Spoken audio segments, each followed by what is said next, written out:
આણંદ જિલ્લામાં મોટા અવાજે ડીજે વગાડતા હવે ચેતી જજો, નહીં તો ખેર નથી. ડીજેના વાહનને જપ્ત કરી કડક કાર્યવાહી કરવામાં આવશે. જી હા, આણંદ જિલ્લામાં હાલમાં ચાલી રહેલી બોર્ડની પરીક્ષાને લઈને અવાજ પ્રદૂષણને ડામવા ડીજે સંચાલકો અને પાર્ટી પ્લોટના માલિકોને કલેક્ટરે મીટિંગ યોજી ચેતવણી આપી છે. આણંદ શહેર અને જિલ્લાના નાગરિકો દ્વારા ડીજે સાઉન્ડના વધારે પડતા અવાજની ફરિયાદોના અનુસંધાને આણંદ સર્કિટ હાઉસ ખાતે જિલ્લા કલેક્ટર પ્રવીણ ચૌધરીની અધ્યક્ષતામાં ડીજેના માલિક, સંચાલક, ઓપરેટર તેમજ પાર્ટી પ્લોટના માલિકની બેઠક યોજાઈ હતી, જેમાં કલેક્ટરે 70 ડેસિબલ વધુ અવાજથી ડીજે વગાડશે તો જપ્ત કરીને કાર્યવાહી કરવા કલેક્ટરને આદેશ કર્યો છે.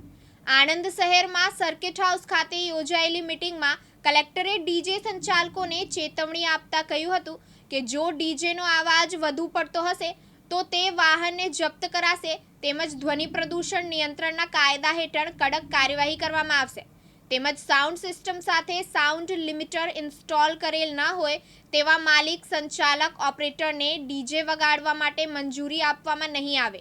હાલમાં એસએસસી તથા એચએસસીની બોર્ડની પરીક્ષા ચાલી રહી છે, ત્યારે આ પરીક્ષા દરમિયાન વિદ્યાર્થીઓને વાંચનમાં ખલેલ ન પહોંચે તે માટે દિવસ તથા રાત્રિના સમય દરમિયાન ડીજેના વધારે અવાજ ન કરવા ભારપૂર્વક જણાવ્યું હતું.